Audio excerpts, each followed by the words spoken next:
संपन्न हुई। 9 महीने तक चली इस यात्रा द्वारा योग क्रांति से व्यक्ति निर्माण व राष्ट्र निर्माण की संपूर्ण क्रांति का शंखनाद पूरे राष्ट्र में गुंजायमान हुआ।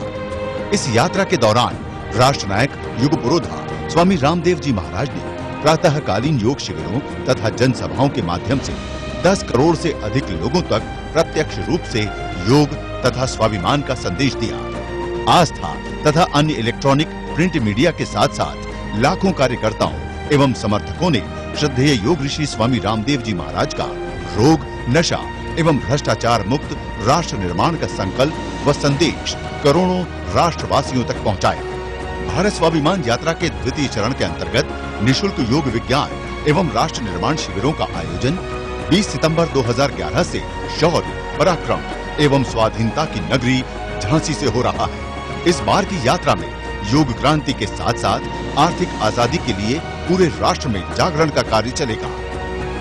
द्वितीय चरण की भारत स्वाभिमान यात्रा के दौरान उत्तर प्रदेश में आयोजित आगामी 2 दिवसीय कार्यक्रम 20 से 21 सितंबर झांसी, 22 से 23 सितंबर महोबा, 24 से 25 सितंबर हमीरपुर, 26 से 27 सितंबर रमाबाई नगर, 28 से 29 सितंबर उन्नाव, 30 सितंबर से 1 अक्टूबर हरदोई, 2 से 3 अक्टूबर फर्रुखाबाद, उत्तराखंड राज्य, 7 से 8 अक्टूबर कोटद्वार, 9 से 10 अक्टूबर गोपेश्वर, 11 से 12 अक्टूबर बागेश्वर, 13 से 14 अक्टूबर पिथौरागढ़, 15 से 16 अक्टूबर अल्मोड़ा, उत्तर प्रदेश राज्य, 19 से 20 अक्टूबर इटावा, 21 से 22 अक्टूबर एटा, 23 से 24 अक्टूबर नोएडा, 31 अक्टूबर से 1 नवंबर मुजफ्फरनगर, पंजाब राज्य, 3 से 4 नवंबर भटिंडा, 5 से 6 नवंबर जालंधर, 7 से 8 नवंबर होशियारपुर, 9 से 10 नवंबर तरन तारण। इससे आगे के कार्यक्रमों की सूचना शीघ्र ही प्रसारित की जाएगी। द्वितीय चरण की भारत स्वाभिमान यात्रा के दौरान आयोजित निशुल्क योग विज्ञान एवं राष्ट्र निर्माण शिविरों में हम आपको आमंत्रित करते हैं। शिविर के आयोजन में सहयोग करने हेतु तथा अधिक जानकारी के लिए पतंजलि योग समितियों, भारत स्वाभिमान के स्थानीय कार्यालयों अथवा हरिद्वार स्थित भारत स्वाभिमान के मुख्यालय में संपर्क करें।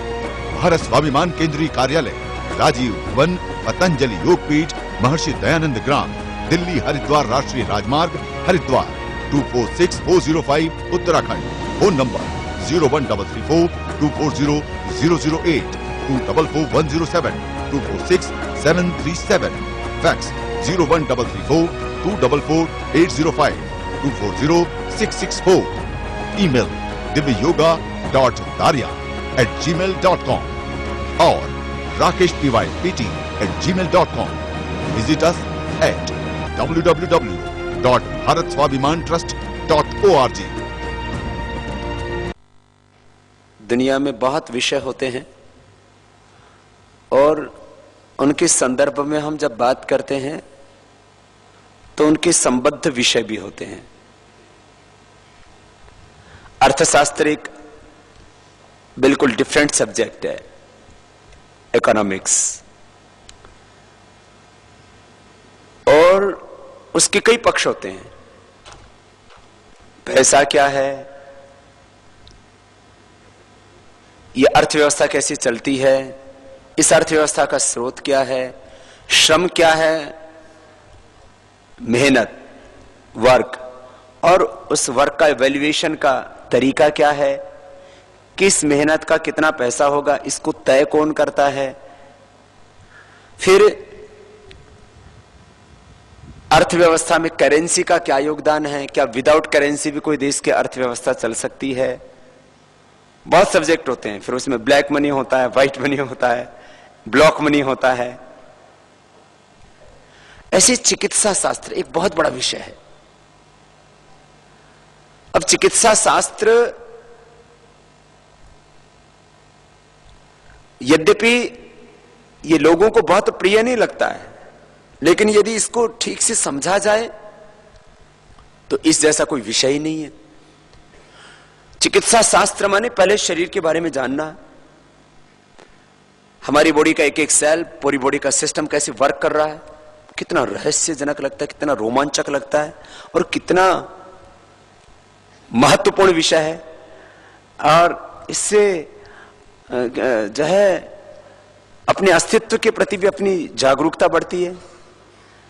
जब हम और ज्यादा इसको समझने लगते हैं ना, शरीर विज्ञान को, मनोविज्ञान को, चिकित्सा विज्ञान को, तो अपनी रुचि बढ़ने लगती है इसमें। और ऐसे ही यदि इसको ठीक से ना समझे तो ऐसे लगता है ये पता नहीं क्या विषय है, ये बड़ा बोझिल सा लगता है। तो चिकित्सा शास्त्र, आयुर्विज्ञान, मेडिकल साइंस, उसमें सृष्टि के आदिकाल में केवल आयुर्वेद था, बाद में उसके फिर अलग अलग धाराओं में ये चिकित्सा जैसे जैसे बढ़ती गई वैसे वैसे इसके अलग अलग अलग नाम भी हो गए, लेकिन मूलतः यह आयुर्वेद कहलाता था।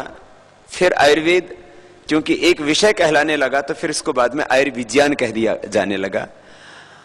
Modern medical system, ancient medical system, और इसमें कुछ बातें एक जैसी हैं। जैसे शरीर विज्ञान, ये काल के प्रवाह में परिवर्तित नहीं होता है, उसके शब्द बदल जाते हैं। मेडिकल टर्मिनोलॉजी, शब्दों का अंतर हो जाता है उसमें। वात पित्त कफ कह रहे हैं, एनाबोलिज्म, कैटाबोलिज्म, मेटाबोलिज्म कह रहे हैं, उसको मूलाधार, स्वादिष्ठान, मणिपुर, हृदय, अनाहत, विशुद्धि, आज्ञा, सहस्रार कर रहे हैं। मेडिकल साइंस में इसी टर्मिनोलॉजी को जब डिफरेंट वर्ड्स में यूज करते हैं तो वो reproductive, excretory, digestive, skeleton, circulatory, respiratory, nervous endocrine system कहला देता है। शब्दों का अंतर हो सकता है लेकिन तात्पर्य नहीं बदलता है। और इस प्रक्रिया में जो मैंने शरीर विज्ञान की बात की, शरीर विज्ञान एक जैसा है, मनोविज्ञान एक जैसा है, उसके अंदर नए अनुसंधान हो सकते हैं। जैसे शरीर विज्ञान के बारे में हमारे पूर्वजों को जितना पता था, अब इस विषय में और अनुसंधान की बहुत गुंजाइश है। मैंने कुछ बीमारियों की तरह से वापस नीचे की तरफ जा रहा हूं। लीवर की बहुत सी प्रॉब्लम से, जैसे हेपेटाइटिस हम क्योर करते हैं ना, कोलाइटिस हम क्योर करते हैं ना, एलोपैथी में नहीं है इसका क्योर। लेकिन उसमें जब क्रोनिक होता है बहुत ज्यादा, किसी की कई लाख जो है वायरस लोड बढ़ जाते हैं, मतलब उसमें वायरस बढ़ जाते हैं किसी किसी के, वो बड़ी दिक्कत आती है उसमें।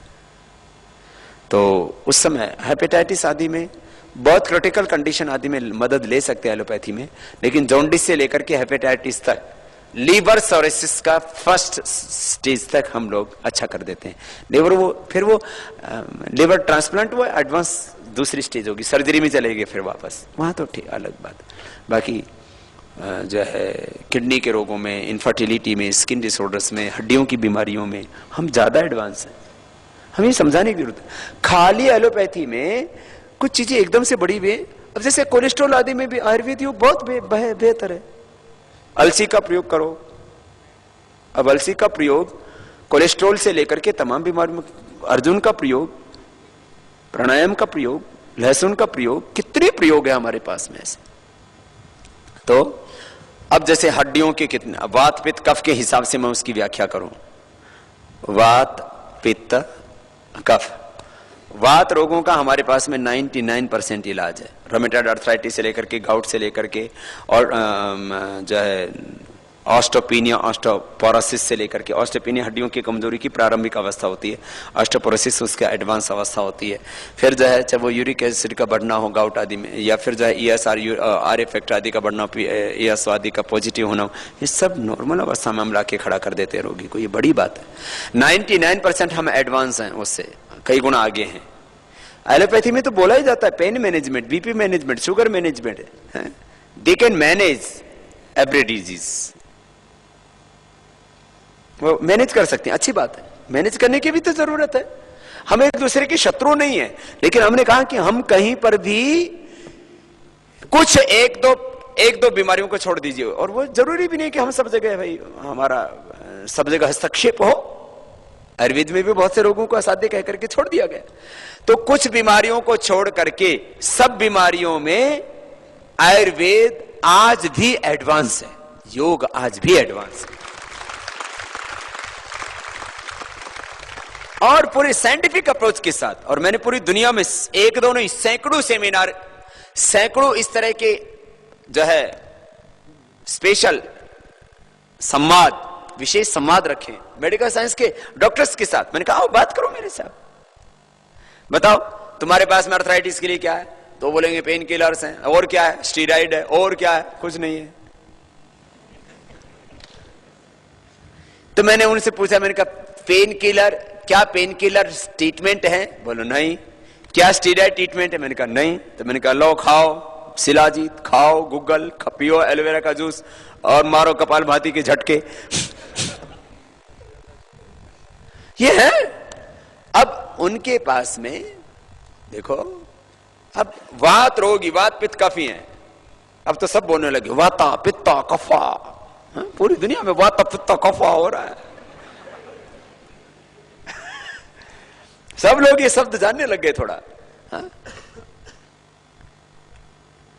देखो निदान में नाड़ी विज्ञान से लेकर के दूसरे हमारे यहाँ बहुत से निदान के तरीके, आंखों को देखकर, जैसे मैं 99% लोगों का चेहरा देख करके बता दूंगा इसको किडनी की बीमारी है, आप भी देख करके बता देंगे, आप जैसे एक्सपीरियंस होगा। उसका चेहरे का कलर ना एकदम मटमैला हो जाता है, मिट्टी जैसा हो जाता है, उसका तेज खत्म हो जाता है। जिसको किडनी की प्रॉब्लम, उसको चेहरा देख करके पता लग जाता है। उसका हीमोग्लोबिन भी साथ में कम हो जाता है। जैसे किडनी का रोगी है, अब इसमें एडवांस है हम। कैसे एडवांस है? ऐसे एडवांस हैं कि किडनी के रोगी का क्रेटिनिन कम करना और इसका हीमोग्लोबिन बढ़ाना और उसका बीपी के, तीनों प्रॉब्लम होती है एक साथ। किडनी के रोगी को क्रेटिनिन बढ़ जाता है, बीपी बढ़ जाता है, हीमोग्लोबिन कम हो जाता है एक साथ, और कमजोरी आ जाती है। तो हम कमजोरी को रिकवर कर देते हैं, बीपी को नॉर्मल कर देते हैं, बीपी मुक्तावटी देते हैं, उसको प्राणायाम कराते हैं। क्रिटिकल रोगी हो जाता है, वो बड़ा क्रिटिकल होता है, एलोपैथी की दवाओं से भी उसका बीपी कंट्रोल नहीं आ जाता। हम एलोपैथी में यदि 1% उसको कंट्रोल होता है तो उससे 99% हम एडवांस हैं किडनी के रोगी का बीपी कंट्रोल करने में। किडनी के रोगी का हीमोग्लोबिन बढ़ाने के लिए कोई चांस ही नहीं है मॉडर्न मेडिकल साइंस में। हम उसका 100% बढ़ा देते हैं।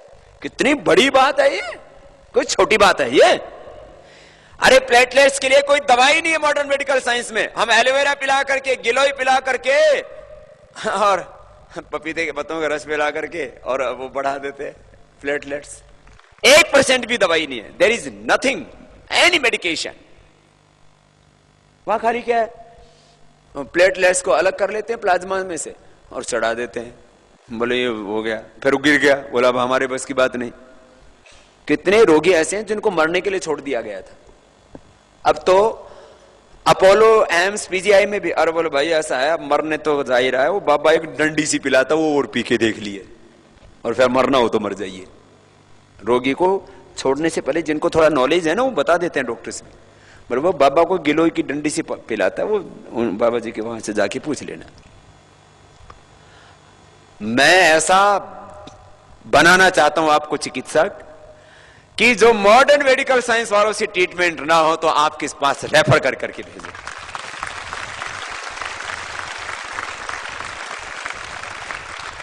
ये है ये आयुर्वेद की उपयोगिता, महत्ता, और ये है अपने ऋषियों की विरासत। ये है अपना आयुर्वेद। ये तो एक प्लेटलेट की बात नहीं, ऐसे कितनी चीजें मैं आपसे कहूं। अच्छा बताओ, किसी की एड़ी की हड्डी बढ़ जाए, इलाज क्या है? ऑपरेशन। एड़ी की हड्डी बढ़ गई, काट देते हैं अब, और फिर स्टीरॉइड देते हैं, बड़ा खतरनाक होता है। अब मैं क्या कहता हूं, वो हड्डी के साथ बैठ जाती है, क्या करे? अब ये है, ये बड़ी विचित्र चीजें हैं। आप किसी से भी करवा सकते हो। अब इसको थोड़ा टाइम तो लगेगा, नहीं तो ऑपरेशन कराने के बाद वो कहेंगे कितने दिन लगेंगे, तो आप बोलना 3 दिन में आपको फायदा होना शुरू हो जाएगा, 3 महीने से लेकर के 9 महीने तक आपकी हड्डी बैठ जाएगी। वो कहेगी मैं तो ऑपरेशन कराऊंगी। बोलो ऑपरेशन कराएगी तो ठीक है, ऑपरेशन कराएगी तो 5-6 महीने तो उसको ठीक होने में लग जाएंगे, और 9 महीने के बाद दोबारा बढ़ना शुरू हो जाएगी। तो रास्ता आपको चुनना है कि हमारा वाला कर लो, या तो एलोवेरा का जूस पी लो और कपालभाति कर लो, हड्डी बैठ जाएगी। अब ये बात समझ में आनी चाहिए लोगों को, नहीं तो दोबारा हड्डी का ऑपरेशन करते ही दोबारा बढ़ने लग जाती है। ये है, आपको मैं कितनी बात बताऊं है? क्या है हमारे पास? मैं तो कहता हूं क्या नहीं है हमारे पास। अरे आत्मग्लानि छोड़ो, हमारे पास जो है वो दुनिया में कहीं नहीं है। ये खाली बड़ाई करने के लिए नहीं बोल रहा हूं, आत्म प्रशंसा नहीं करने के लिए बोल रहा हूं कि हमारे ऋषि मुनियों के पास, हमारे चरक्षुष धन्वंतरी के पास, हमारे आयुर्वेद में, हमारे वेदों में इतना बड़ा ज्ञान है। ये सत्य है। ये अपने आप को दिलासा देने के लिए नहीं, ये दंभ नहीं है, ये आत्म प्रशंसा नहीं है, ये सत्य है। और इसी तरह से आपको पढ़ना है, लेकिन अपनी बात को कहने की तरकीब आनी चाहिए। अब जैसे मेरे से बहस करो ना, मैंने पूरी दुनिया में जाकर के यूके, यूएसए, कनाडा, भारत, जितने भी डॉक्टर्स होते हैं सबके साथ मैंने बैठ करके, मैंने पहले शिविर में एक दिन तो इसी के लिए रखता था, सब डॉक्टर्स को बुलाता था, मैंने कहा करो आओ बात। ऐसे बात करते थे तब बोलते थे बाबा जी आप तो कुछ भी गलत नहीं कह रहे हो। मैंने कहा भाई, फिर वो एक दो बातें कहते थे कि आप एकदम से लोगों की दवाइयां मत छुड़वाइए। मैंने कहा मैं कब कहता हूं दवाई छोड़ दो, और छूट जाए तो? जब प्राणायाम करते करते बीपी की दवाई छूट गई, शुगर की दवाई छूट गई, कोलेस्ट्रॉल की दवाई छूट गई, दवाइयां क्या देते हैं? ज्यादातर दवाइयां किसकी होती हैं बताओ? ज्यादातर दवा किसकी है? ज्यादातर दवा BP, sugar, cholesterol, pain killer, haemoglobin, calcium, vitamin, नींद की गोली, गैस की गोली, एसिडिटी की गोली, खाने की गोली, पचाने की गोली, निकालने की गोली।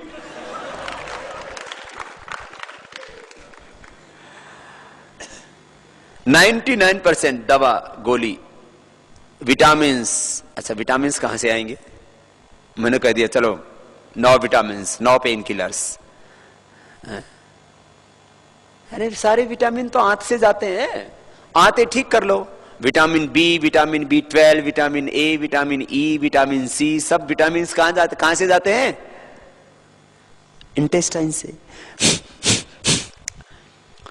पहले वैद्य जी क्या दिया करते थे? जो भी आए त्रिफला। क्यों? आंतें ठीक हो जाएंगी, पेट ठीक हो जाएगा, पेट साफ हो जाएगा। पेट साफ होना चाहिए और आंतें मजबूत होनी चाहिए। फिर उसको बोलते थे थोड़ा व्यायाम करो, और प्राण चिकित्सा भूल गए सब। पहले तो वैद्यों में किसको श्रेष्ठ माना जाता था? प्राणाचार्य को। वैद्यों में तो प्राणाचार्य होता था, उसको श्रेष्ठ माना जाता था। तो आपको मुझे वैद्य भी बनाना है और साथ में प्राणाचार्य और योगाचार्य भी बनाना है, तो वैद्यों में आप श्रेष्ठ हो जाएंगे। तो अब बताओ, अब मैं आपको एक्सप्लेन करता हूं, चलो फिर आप प्रश्न पूछना मुझसे। मैंने बोला ना हम एडवांस हैं, बहुत सी चीजों में एडवांस हैं, और कुछ चीजें तो उनके पास है ही नहीं, है ही नहीं। जैसे मैं आपको बताता हूं, कुछ तो इलाज है ही नहीं। जैसे मैंने प्लेटलेट्स के बारे में बताया, जैसे किडनी, लीवर, हेपेटाइटिस, किडनी का क्रेटिनिन का बढ़ना, हेपेटाइटिस का होना, पेनक्रेटाइटिस का होना, जिसके अंत में इस लगता हो, इसका एलोपैथी में कोई इलाज नहीं। Lung fibrosis, rheumatoid arthritis, psoriasis, colitis, hepatitis, bronchitis, sinusitis, जिसके अंत में इसी से लगता हो, इसका एलोपैथी में इलाज ही नहीं है। थोड़ा बहुत। और लोग इतने पागल हैं, बावले हैं, एलोपैथी में जाऊंगा, एलोपैथी तेरी मुझसे लगा है। ऐसे चाव चढ़ा रहता है जैसे एलोपैथी से जाकर ब्याह कराएगा। हाँ, क्या है भाई उसमें? देख ले, जो जरूरी है उतना कर ले। बीपी ज्यादा बढ़ा हुआ है, शुगर ज्यादा बढ़ा हुआ है, कोलेस्ट्रॉल बहुत ज्यादा बढ़ा हुआ है, तो थोड़े दिन के लिए ले ले, थोड़े दिन के लिए ले ले। हम भी कह रहे एकदम बढ़ा हुआ है तो फिर आजा हमारे पास, हम तुझे क्योर कर देंगे। सच्ची बात बताओ, ऐसे भी नहीं, गारंटेड इलाज। जिसका बच्चा नहीं होता, बच्चे होने का गारंटी से इलाज किया जाता है।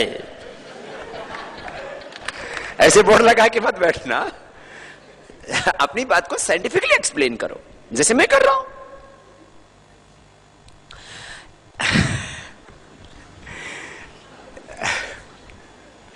तो आपको मैं बता रहा हूं, जैसे मैं आपको बता रहा हूं, अच्छा ऐसे आप लोगों को एक्सप्लेन करोगे तो आपसे लोग इलाज करवाएंगे कि नहीं? कराएंगे, और हम कर रहे हैं, ऐसा नहीं कि हम खाली एक्सप्लेन करने के लिए। देखो हमारे ना, एक तो वैद्यों में कमी क्या क्या है, चलो वो बताता हूं। वैद्यों में कमी, एक तो पढ़ते कम है। पढ़ो, और पुराना भी पढ़ो, चरक सुश्रुत संहिता और आयुर्वेद, अथर्ववेद से लेकर के सब पढ़ो। मॉडर्न भी पढ़ो, पुराना भी पढ़ो, नया भी पढ़ो। दूसरा, पढ़ने में दोनों का नॉलेज एक तो अच्छा होना चाहिए। दूसरी बात, प्रेजेंटेशन, वक्तृत्व, उसमें ना वो बात ऊंचा होना चाहिए। आप अपनी चीजों को अच्छे से एक्सप्लेन कर पाए। हम अपनी चीजों को रहे, आपको फंसा दिया जाता है, बोले जो है एलोपैथी आयुर्वेद में ना बहुत देर से फायदा होता है। अरे भाई किस में देर में फायदा होता है बताओ? वो बोलेंगे बीपी शुगर पर, अभी ले मुक्तावटी, अभी पिला दो उसको चिरायता का काढ़ा, देखो उसका शुगर एकदम कंट्रोल आता है कि नहीं आता। एक दो बीमारियों में हो सकता है कि हमसे थोड़ा जल्दी फायदा हो जाता हो, केमिकल रूप में, केमिकल के शेप में दवाइयों को देते हैं। तो 1% बीमारियों में, 1% रोगों में जल्दी लाभ हो सकता है, जैसे ज्वर, जैसे शुगर, बीपी, इनमें तुरंत में थोड़ा बहुत अंतर हो सकता है, माइनर, ज्यादा नहीं। मैं आपको बता रहा हूं, बीपी में, शुगर में, कोलेस्ट्रॉल में।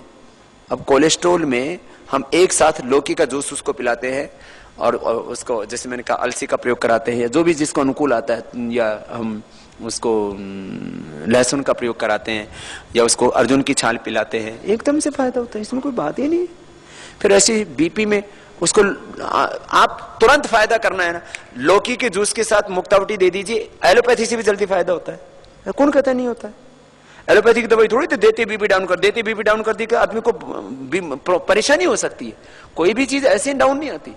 हमारे यहाँ 99% जो ज्वर है वो गिलोय से, अमृतासत से कंट्रोल आ जाता है। और अभी तो ज्वरनाशक बात हमने बहुत अद्भुत उसके लिए प्रयोग कर लिया है एकदम से। और कफज है तो उसको एकदम से पंचकोल पिलाइए, एकदम से पसीना आते ही बुखार भी कम और उसके दूसरे कॉम्प्लिकेशंस भी खत्म। तो ऐसा नहीं है वो कुछ दवाई दे, वो कहेंगे हम पेट साफ करने में एडवांस हैं, कुछ वो पिला दे देते हैं, कुछ जो है कुछ, और कुछ नीचे से घुसा देते हैं, है नहीं?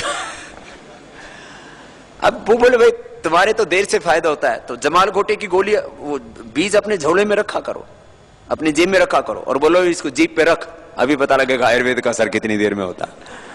बात करते करते भागेगा। बताओ हमारे जमाल गोटे से ज्यादा असरदायक हो सकता है कोई? कौन कहता है आयुर्वेद का देर से असर होता है?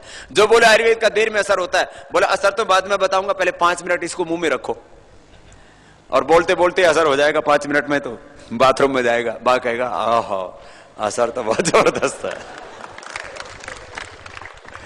देखो असर हर चीज का बहुत जल्दी असर नहीं होना होता है। कोई चीज का जल्दी होगा, किसी का देर में होगा, तो रोग के हिसाब से देखा जाएगा ना। अब बोले दस्त में जल्दी फायदा नहीं होता, कौन कहता है? कुटजारिष्ट पिलाने से एकदम से फायदा होता है, शंख भस्म दो एकदम से फायदा होता है। मैंने तो एक दो पर नहीं, हजारों रोगों पर प्रयोग किया। शंख भस्म 10 ग्राम, मुक्ता शुक्ति 10 ग्राम। पहले मेरे पास रोगी आते थे तो मैं उनको दोनों को मिला के थोड़ा सा इतना सा शंख भस्म दे दिया, ऐसे हम उसमें जो है उसमें शीशी में रखते थे, जैसे पहले वो ढक्कन वाली होती है ना, कांच वाली, उसमें थोड़ा सा शंख भस्म ली, थोड़ा सा मुक्ता शुक्ति भस्म ली, और उसकी पुड़िया बना के दी, दिखा ले दो पुड़ियों में तो दस्त ठीक। एलोपैथी से जल्दी फायदा होता है दस्त में, आपको बता देना चाहता हूं। दस्त, उल्टी में, दस्त में तुरंत फायदा होता है। कौन कहता है देर से होता है?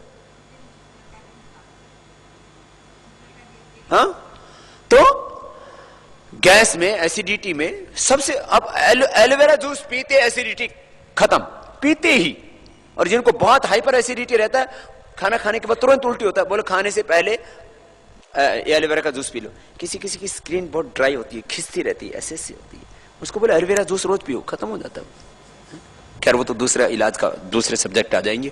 इतना बड़ा विषय है, एक एक को बताऊंगा तो बहुत। लेकिन उल्टी, अब उल्टी में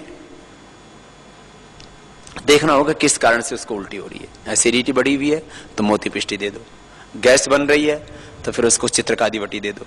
अब जैसे आंत्र स्रोत है और उन सब चीजों में अनार का प्रयोग है, अनार देते ही उल्टी भी कंट्रोल। अनार दाना चूसने के लिए दो उसको, जूस नहीं, जूस से किसी को उल्टी हो जाती, फिर अनार चूसने के लिए दे दो, बस एकदम से। तो उल्टी किस कारण से हो रही है वो देखना पड़ेगा। एलोपैथी में भी एक जैसी दवाई नहीं होती है, सामान्य रूप से दे देते हैं, लेकिन किस कारण से हो रहा है उसको थोड़ा सा हम देख लेते हैं। तुम तुरंत उस उल्टी का, दस्त का, और कुछ नहीं है तो अरे आम की गुठली को थोड़ा सा सेक करके छाछ में दे दो, एकदम से दस्त कंट्रोल हो जाते हैं। सबके घरों में तो अनार होता है, अनार से एकदम से दस्त कंट्रोल में आते हैं, एकदम से। मैंने तो सबसे ज्यादा प्रभावशाली पाया है अनार को दस्तों में। दाड़म इतना जबरदस्त फायदा है, उल्टी, दस्त, वात, पित्त, कफ। अब जैसे किसी को एकदम से सर्दी जुकाम हो जाता है, इसका तो अपने से बढ़िया कहीं इलाज ही नहीं है। त्रिकुटा दे दो, चाहे स्वसारी दे दो, या बहुत क्रोनिक होता है किसी को तो स्वसारी, त्रिकुटा, सितुपलादि, जो एक पूरा मिश्रण बताते हैं प्रवाल, अभ्रक, स्वर्ण, वसंत, मार्तिक के साथ, अद्भुत। पेन किलर्स के बारे में हम एडवांस नहीं हैं, नहीं है, ठीक है, पर आप लेना ले लो, उसमें कोई ऐसा हठ मत किया करो। परंतु आपको मैं बताता हूं पेन के बारे में भी। पेन जैसे कुचला, विष तिंदुकवटी, कुचला एकदम से दर्द में आराम करता है, एकदम से। लेकिन छोटे बच्चों हैं या प्रेग्नेंट लेडीज हैं या ऐसे, उसको दिक्कत कर देता है। अच्छा, वत्सनाभ भी जो है ना, किसी किसी का बीपी डाउन कर देता है, इसको ध्यान रखा करो देते समय, है ना। तो कुछ चीजें जैसे पेन है, तो पेन में हमारे पास पेन किलर नहीं है, लेकिन जैसे हम दो चीजों में, एक तो क्रैम्प्स में और पेन में इमीडिएटली रिलीफ होता है विषतिंदुक से। ये आपको पता होना चाहिए, नॉलेज के लिए बता रहा हूं, मैंने प्रयोग किया है। जिनको क्रैम्प्स आते हैं उनके लिए इस विषतिंदुक वटी से अच्छा कुछ भी नहीं है, क्रैम्प्स के लिए। अब जैसे एलर्जी है, पेन है, एलर्जी, एलर्जी में जैसे स्किन एलर्जी है, डस्ट आदि करो, कफ आदि की एलर्जी होती है, उससे तो अलग है ही। मैं आपको ये खास खास बातें बता रहा हूं। जैसे स्किन एलर्जी, स्किन की एलर्जी हो गई तो उसमें नारियल का तेल, कपूर लगाने से तो फायदा हो जाता है। लेकिन एक खास बात बता रहा हूं, खास करके जो छपाकी बोलते हैं, छपाकी, शीत पित्त, आर्टिकेरिया, अर्टिकेरिया में एलोपैथी में तो जो भी एलर्जी की दवाएं लेते हैं लगभग एक दो तरह की गोलियां होती हैं कुछ, जो भी है, मैं बोलना भी नहीं चाहता, क्यों बोलूं मैं, क्यों प्रचार करूं उनका। तो कुछ ये आम आदमी घर में लेकर के रख लेता है, इनके बड़े साइड इफेक्ट कई बार तो अच्छा इतना भयंकर होता है। जैसे हमारे भाई हरिओम पवार जी, इनकी बहन सुधा जो जस्टिस थी, एक बुखार की दवाई से उसकी मौत हो गई। पहले किडनी खराब हुई, फिर स्किन खराब हुई और मर गई बेचारी। तो इतना भयंकर साइड इफेक्ट भी हो सकता है। हमारे यहाँ कम से कम ये तो नहीं है, तो खैर वो एक अलग पक्ष है हमारा कि हमारे यहाँ साइड इफेक्ट है ही नहीं। और फिर मैंने शुरू में ही बोला कि सिस्टेमिक इलाज है हमारे यहाँ पर और क्योर है हमारे यहाँ पर, कंट्रोल ही नहीं है, फिर कोई साइड इफेक्ट नहीं है।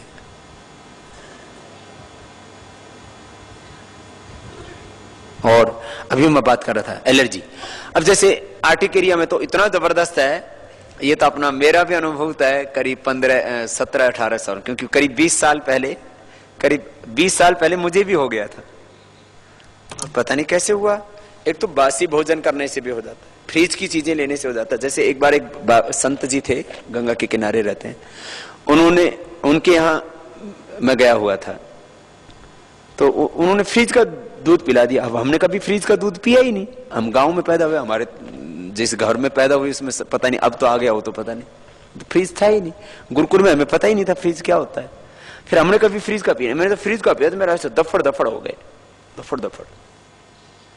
फिर एक दिन कहीं बासी भोजन कर लिया, फिर कहीं, जैसे मैं पहली बार गंगोत्री में गया, कभी जिंदगी में मिर्च खाई नहीं थी, वहां भंडारे में खाना खाना पड़ता था, तो एक तो घी बंद कर दिया हमने टोटली। हम घी के बड़े खाऊ थे, घी बहुत खाते थे। ज्यादा घी खाना बड़ा डेंजरस होता है स्वास्थ्य के लिए। ज्यादा घी खाने वालों को ज्वर भी बहुत आता है। आपको पता है ज्वर का, बुखार का मुख्य कारण क्या है? लीवर। जिसका लीवर और स्प्लीन ठीक है, आते ठीक है, उसको कभी कोई बुखार से लेकर के, एलर्जी से लेकर के बीमारी नहीं होता। मैं आपको एक बहुत बड़ी बात बता रहा हूं, ये ठीक रखो। सर्दी जुकाम बुखार भी नहीं होगा, बाकी तो जाएंगे भाड़ में, रोग कहां होंगे उसको। तो मैं बोल रहा था मुझे हो गया ये जो है स्किन डिसऑर्डर, तो मैंने क्या किया, सुन रखा था बड़ों से, 5 काली मिर्च, 5 चम्मच घी, 5 चम्मच खांड खाया और उसी समय मिट गया, तुरंत लिया, खत्म। और मैंने कितने लोगों पर इसका प्रयोग किया, अद्भुत। ऐसे तो कितने घरेलू उपचार हैं जो, अभी तो मैं आपको खाली यही बता रहा था, शरीर विज्ञान, मनोविज्ञान, और उससे आगे तो गया ही नहीं, आत्मविज्ञान, और उसके बाद फिर इलाज के बारे में, अभी उपचार के बारे में बाकी रह गया पूरा। उपचार भी बताता रहता हूं, कुछ इसके साथ सिखाता रहता हूं। पिछले दिनों में मुंबई में था, तो दीदी माँ के साथ में एक बहन रहती है, विदेश, वो अमेरिका से हैं शायद, तो उनको ऐसे बहुत वर्षों से चल रहा था ये आर्टिकेरिया। ये बहुत क्रोनिक हो जाता है, 15-15, 20-20 सालों से मिलेगा आपको लोगों को, जो भी बताएंगे ना, लेडीज को, जेंट्स को, 15-15, 20-20 सालों से। और मुझे कुछ ऐसा लगता है लेडीज को ज्यादा होता है, कुछ ऐसा ही है ना। और फिर जितना ऊपर फूलता है उतना ही नीचे भी जाता है। तो ये बड़ा खतरनाक हो जाता है, और कई बार तो इससे मौत तक हो जाती है आदमी की, यदि ज्यादा हो जाए तो। अब इसमें ये बताओ, इतनी सी चीज से ठीक हो जाता है। अब इसमें शीत, पित्त, भंजन रस, हरिद्रा, खंडोरम, बहुत तरह की दवाएं देते हैं, वो एक तरफ है, वो ठीक है, क्रोनिक है तो थोड़ी दिन दे सकते हो, बाकी प्राणायाम। 20 साल से आज तक मुझे ये हुआ ही नहीं दोबारा। मैंने शायद 2 या 4 बार खाया होगा वो काली मिर्च, खांड। और उस बहन को भी मैंने कहा बहन दोबारा लेना पड़ा। पहले तो मेरे से बोली, बाबा जी आप मजाक कर रहे हो क्या, काली मिर्च, घी और बूरा खाने से आर्टिकेरिया ठीक होगा? मैंने कहा खा तो ले, कोई जहर तो नहीं खिला रहा हूं। खा लिया, आज तक। बोले बाबा जी हुआ ही नहीं दोबारा। क्या अद्भुत है।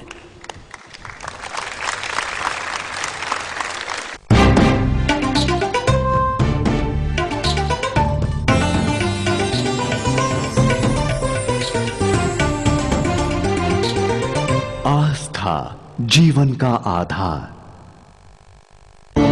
पतंजलि आयुर्वेद आपके लिए लाया है सबसे सस्ते व सबसे अच्छे स्वदेशी उत्पाद, शक्तिदायक आयुर्वर्धक पेय, जड़ी बूटियों से बनी आयुर्वेदिक चाय, त्वचा की सुरक्षा व सौंदर्य के लिए प्राकृतिक प्रसाधन, दांतों के लिए हर्बल टूथपेस्ट और दंत मंजन, बल एवं बुद्धि के पोषण हेतु खाद्य, नित्य प्रयोग के लिए आज ही घर लाएं, स्वदेशी अपनाएं, भारत को शक्तिशाली बनाएं। MDH की दुनिया में आपका स्वागत है। वाह क्या खुशबू है और स्वाद भी है। Delicious. बादशाह तुसी ते मसाले ते शहंशाह आपकी मेहरबानी से। MDH, the real spice of India.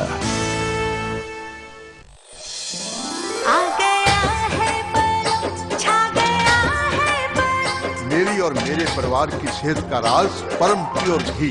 शाही पनीर हो या जलजीरा मसाला, कसूरी मेथी या देगी मिर्च, असली मसाले सच। MDH, MDH। मिसेस शर्मा काफी नहीं, अपनाइए कम सोडियम वाला डॉक्टर सॉल्ट, वजन घटाए चुटकी में।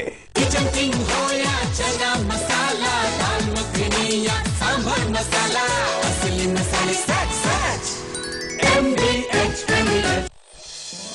आ गया है पर, छा गया है पर। मेरी और मेरे परिवार की सेहत का राज परम प्योर घी। इस उम्र में भी मेरे सारे के सारे दांत सुरक्षित हैं।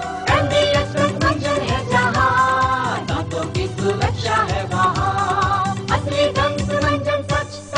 MDH, MDH। मेरी तरह आप भी दांतों को सुरक्षित रखना चाहते हैं तो एनबीए दंत मंजन करना ना भूलें। दिल्ली के नसबगढ़ का छोटा सा वीरू आज इंडियन क्रिकेट टीम का स्टार बैट्समैन, ग्राउंड्स में चौके छक्के लगाने वाला लड़का आज 2-2 ट्रिपल सेंचुरी मार चुका है।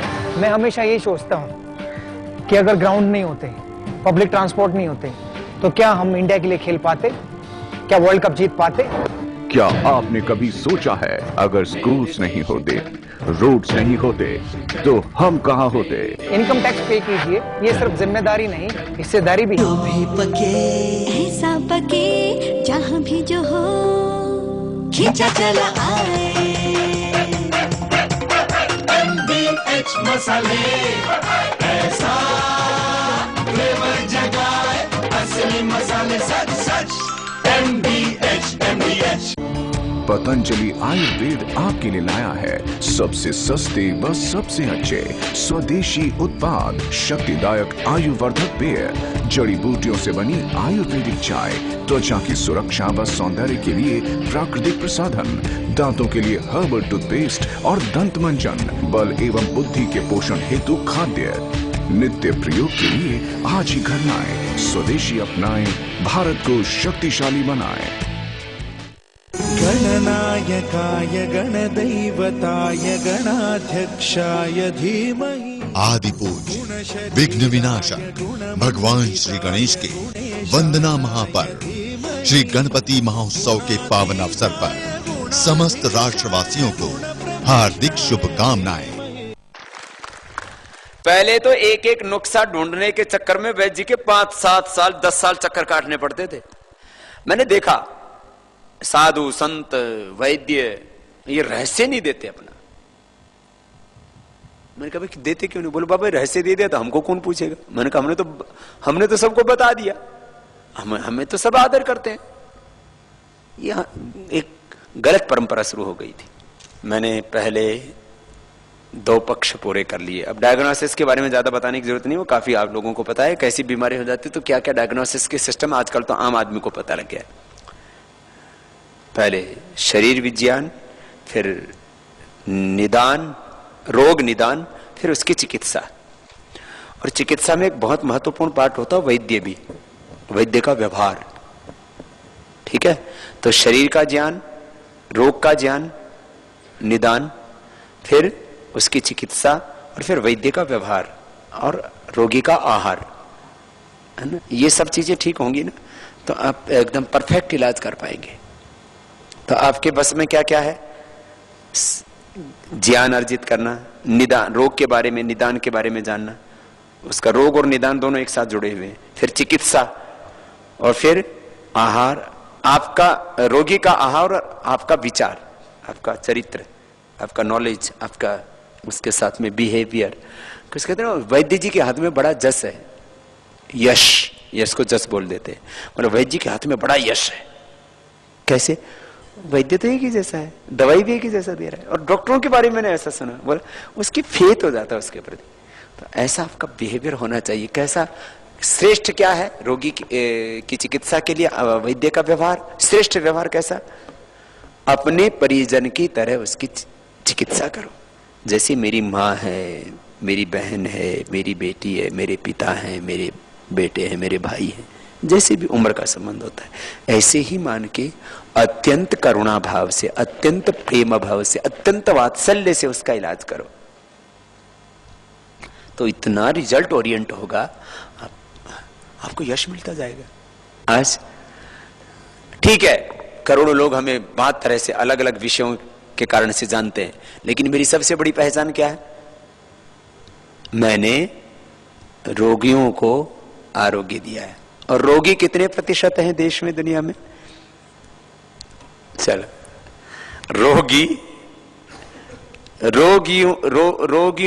रोगियों को निरोगी करने के कारण मेरी पहचान है। ठीक है, ये मेरी पहचान है पूरी दुनिया में। इस सब मुझे इस नाम से पहले जानते हैं। बाद में करप्शन और ब्लैक मनी के बारे में बात हो, या सिस्टम को करेक्ट करने की बात हो, आध्यात्मिक समृद्धि के साथ आर्थिक उन्नति की बात हो, ये सेकेंडरी बात है। फर्स्ट, कोई भी मेरा नाम लेता है, कौन से बाबा जी? जो योग सिखाते हैं, रोगों को मिटाते हैं। योग सिखाते हैं और रोग मिटाते हैं। ये मेरी पहचान है ना। रोगी कितने? 99% लोग रोगी हैं। और इनका अच्छा, अब ये एक बड़ा, रोगों का कारण क्या है? रोगों का कारण आहार, विचार, स्ट्रेस। आहार, विचार। आहार कहां जाता है? इधर। विचार कहां जाता है? इधर। तीसरा रोगों का बड़ा कारण एनवायरमेंट, घर का, आपका, सब चारों तरफ का एनवायरमेंटल डिजीज। 60-70% एनवायरमेंटल डिजीज भी हो रही है आजकल। और जेनेटिक कारण तो बड़ा है ही। आहार, विचार, वातावरण। वातावरण में पर्यावरण भी आ गया, pollution and air, water, soil, foods, grains, vegetables, सब पॉल्यूटेड हो गए। आहार, विचार, वातावरण और हमारे जीन्स, ये बीमारियों के बड़े कारण हैं। अच्छा, सब चीजों और भी फिर रोग का कारण हो जाता है, जिसको आज बोला जाता है ना डिजीज एंड उनके कॉम्प्लिकेशंस। थायराइड के कारण से बीमारी, आंखों बाहर आ जाती हैं और डिप्रेशन हो जाता है, चक्कर आते हैं। बीपी के कारण से हार्ट अटैक हो जाता है, ब्रेन हेमरेज हो जाता है, किडनी फेल हो जाती हैं। बीमार रोगों के कारण से, फिर दवाइयों के कारण से बीमारियां हो जाती हैं। फिर तो एक अनंत, हरि नाम हरि कथा अनंता, ऐसे रोग के बारे में। लेकिन मुख्य चीज ये, इसका समाधान क्या है? योग सबसे पहले, फिर आयुर्वेद। योग करने से खराब चीज खाने की इच्छा ही नहीं होती। योग करने वाले के मस्तिष्क में खराब विचार ही, जहां भी रहेगा वहां का वातावरण अच्छा हो जाएगा।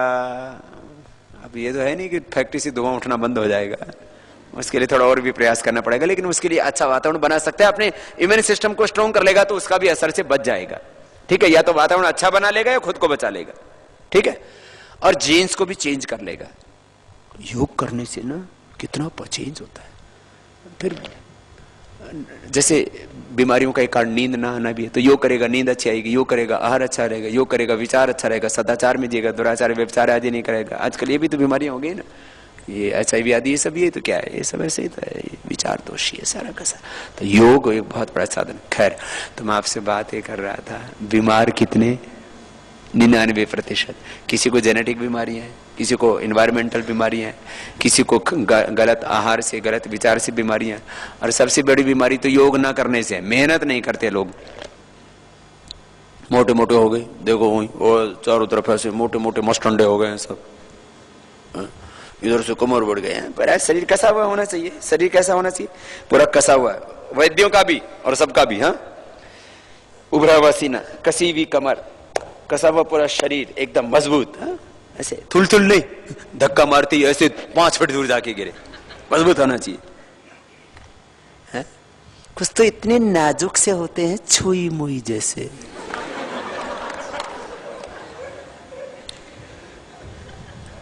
वो छुई मुई होती है ना, क्या बोलते हैं उसको अपने आयुर्वेद में? लाजवंती। कुछ तो ऐसे लाजवंती जैसे होते हैं, थोड़ी सी तेज ठंडी सी हवा चली, नाक बहने लग गया। थोड़ी सी गर्मी लगी, होय होय। हाँ, थोड़ी सी गर्मी होती है ऐसे ऐसे।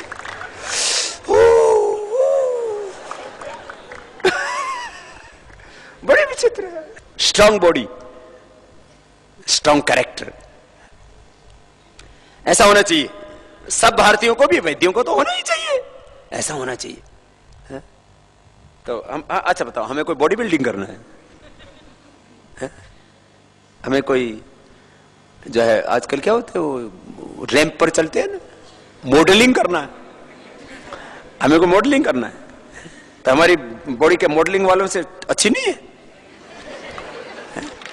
मॉडल कैसा होना चाहिए? बॉडी का एक थोड़े कुल्ले उभरे हुए होने चाहिए, थोड़े सीना उभरा हुआ होना चाहिए, कमर सिकुड़ी हुई होनी चाहिए। किसी किसी को तो पैंट खींचने में लगे रहते हैं। इतना भी कमजोर नहीं होना चाहिए, और ऐसे भी नहीं होते नीचे बैठे तो कुर्सी की जरूरत ही नहीं।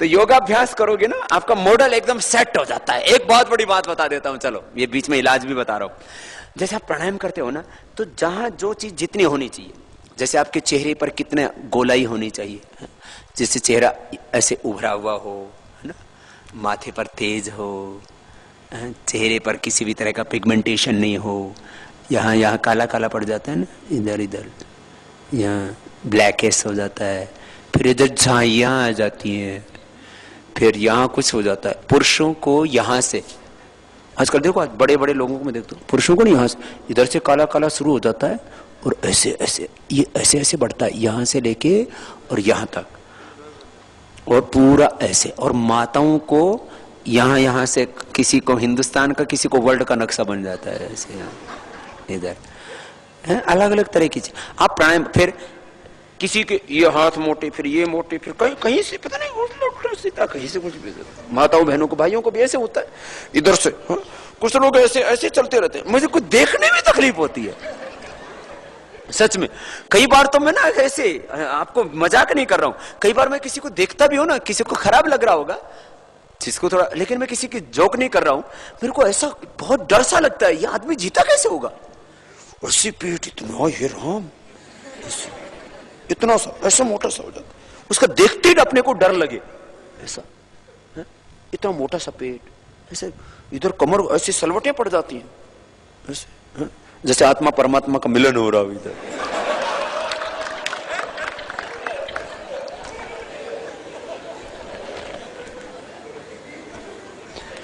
दांत भी सफेद सफेद होने चाहिए। कुछ तो मुंह पर ऐसे हाथ रख के हंसते, मैंने कहा ऐसे क्यों रखते, मेरे दांत पीले पीले हो रखे। योगाभ्यास करने से ना आपकी बॉडी का स्ट्रक्चर बहुत अच्छा हो जाता है। रोज किया करो, 1 घंटा कर लो ना, आधा घंटा भी कर लो, एकदम पूरा परफेक्ट, जहां जितना फैट होना चाहिए, जहां जितनी गोलाई होनी चाहिए, जितना पतला होना चाहिए, थोड़ी नीचे से पतली होनी चाहिए, यहाँ से थोड़ा गोल होना चाहिए, यहाँ से उभरा हुआ होना चाहिए।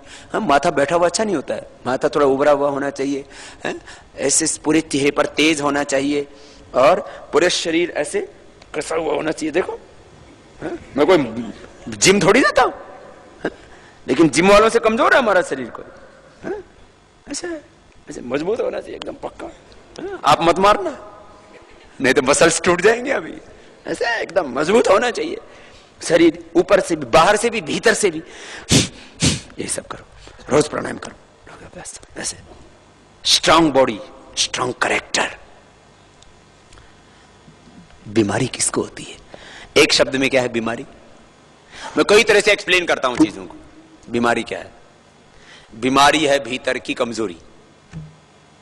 अब बीमारी को मैं कई तरह से आपके सामने एक्सप्लेन कर रहा हूं। रोग को, रोग क्या है? रोग है भीतर की कमजोरी। रोग क्या है? रोग है भीतर का असंतुलन। रोग क्या है? रोग है भीतर के, एक तो सामान्य कमजोरी है, एक इम्यून सिस्टम वीक हो जाता है, तो कोई भी बैक्टीरिया, वायरस, जैसे बीमारियों के मैं कई कारण बता रहा था ना, उसमें एक कारण बैक्टीरियल वायरल डिजीज भी होती है। तो ये बैक्टीरियल वायरल डिजीज भी उन्हीं को होती है जिनका इम्यून सिस्टम वीक होता है। बीमारी क्या है? कोई बैक्टीरिया भीतर घुस गया और शरीर उसको किल नहीं कर सका, शरीर का इंटरनल सिस्टम ना। अब जैसे क्या मुझे मच्छर नहीं काटते? अब मान लीजिए आप पढ़ रहे हो, बच्चे पतंजलि में पढ़ रहे हो, तो आपको तो पतंजलि के मच्छर काटेंगे। मुझे पूरे हिंदुस्तान के मच्छरों ने काटा है, पूरे हिंदुस्तान के, क्योंकि लगभग कोई हिंदुस्तान का हिस्सा बचा नहीं जहां मैं नहीं गया, और दुनिया में भी गया हूं।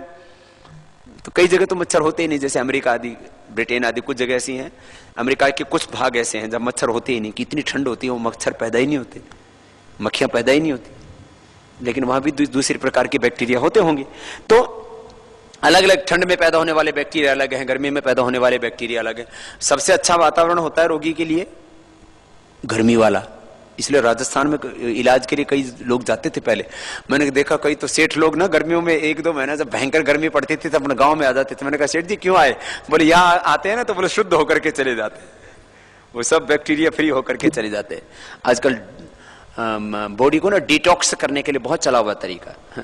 तो हम जो है, बीमारियों का कारण है शरीर के अंदर बैक्टीरिया, रोग क्या है, भीतर बैक्टीरिया बढ़ गया, और फिर भीतर ना शरीर के अंदर ये टॉक्सिन्स, ऑक्सीडेंट्स, नेगेटिव एनर्जी कई तरह की वो बढ़ जाती है।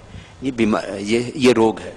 भीतर बहुत ज्यादा जो है वो किसी के तो भीतर सड़ते रहते हैं, विचार भी सड़ते रहते हैं, आहार भी सड़ता रहता है, और उससे कई तरह के नेगेटिव एनर्जी, टॉक्सिन्स, ऑक्सीडेंट्स ये बहुत जमा हो जाते हैं। अब टॉक्सिन्स, ऑक्सीडेंट्स को निकालना है तो क्या दवाई दोगे? चलो ये तो मैंने रोग बता दिया। कमजोरी, तो सारी आयुर्वेद की दवाएं शक्ति देती हैं, सारी आयुर्वेद की दवाएं संतुलन करती हैं, सारी आयुर्वेद की दवाएं शक्ति और संतुलन देकर के, शरीर शक्ति देकर के आपके इम्यून सिस्टम को स्ट्रॉन्ग कर देती हैं, तो फिर बैक्टीरिया को किल कर देती है आपकी बॉडी। टॉक्सिन्स, ऑक्सीडेंट्स को कम करने के लिए विरेचन करवाया जाता है, वमन करवाया जाता है, आयुर्वेद में पंचकर्म करवाया जाता है, या त्रिफलादि दिया जाता है, जो भी चीजें हम देते हैं, और आयुर्वेद में प्राणायाम और ये षटकर्म करवाया जाता है, ये टॉक्सिन्स, बॉडी को डिटॉक्स करने के लिए। ये आजकल बहुत चल रहा है।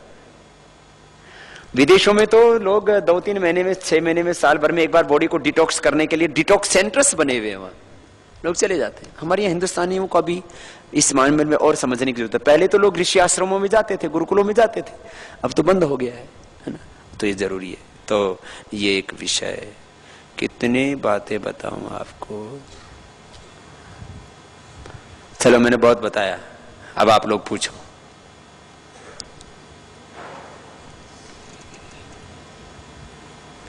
अब तो बहुत से लोगों को तो नॉर्मल होने में बहुत, बोलो बाबा जी एनेस्थीसिया दे रखा था आपने, एनेस्थीसिया दे रखा था।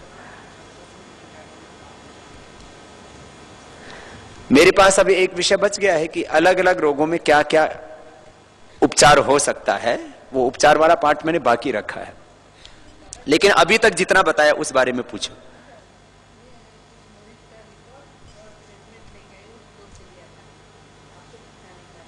वो भी देख लेंगे। अच्छा, एक बीमारी जो है ना बड़ी विचित्र है, जैसे लोगों को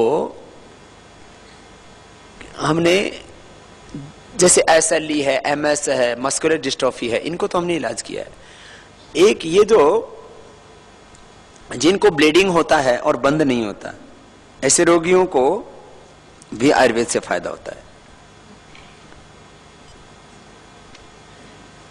जब भाई बहन ने अभी बात की हीमोफीलिया की,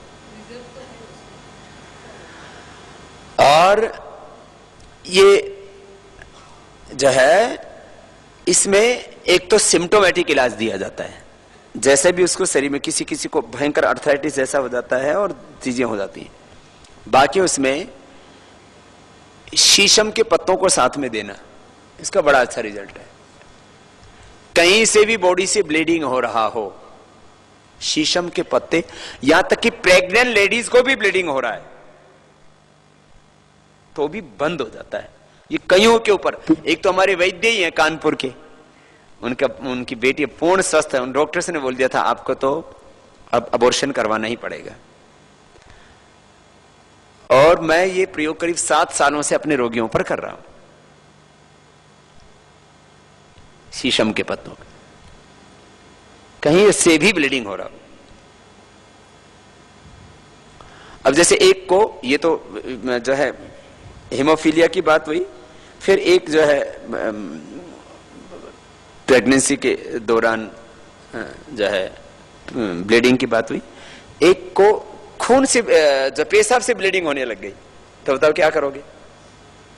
बाकी तो सामान्य उपचार तो मैं आपको बताऊंगा, अलग अलग बीमारियों में अपना एक्सपीरियंस। तो मैं अमेरिका में था, मेरे पास फोन गया, बोलो बाबा जी कई लाख रुपए खर्च कर लिए, PGI, एम्स, अपोलो और सारे डॉक्टर्स ने हाथ खड़े कर दिए, और बोले बाबा जी बच्चे का खून रुक ही नहीं रहा है और कुछ पता ही नहीं लग रहा है। बोले कैसे रोकोगे? आपके पास ऐसा रोगी आ जाए तो क्या करोगे? इसलिए मैं बता रहा हूं अपने एक्सपीरियंस, क्रिटिकल एक्सपीरियंस बताता हूं आपको कुछ। तो उसको हमने गोखरू का तो पानी पिला दिया, गोखरू, गोक्षुर कांटे वाला, उसको उबाल करके ठंडा करके पानी पिला दिया। गोक्षुर का पानी पिला दिया और शीशम के पत्ते पिला दिए। दूसरे दिन ठीक हो गया, दूसरे दिन। फिर बाद में आकर के शायद वो फाउंडर मेंबर बना। मैंने कहा भाई, बोले बाबा जी ये बच्चा तो बचा तो आपसे ही बचा, और कितने रुपए की दवाई लगी? 5-10 रुपए की। ये वो दवाई है, बताओ, ऐसे ठीक होते हैं।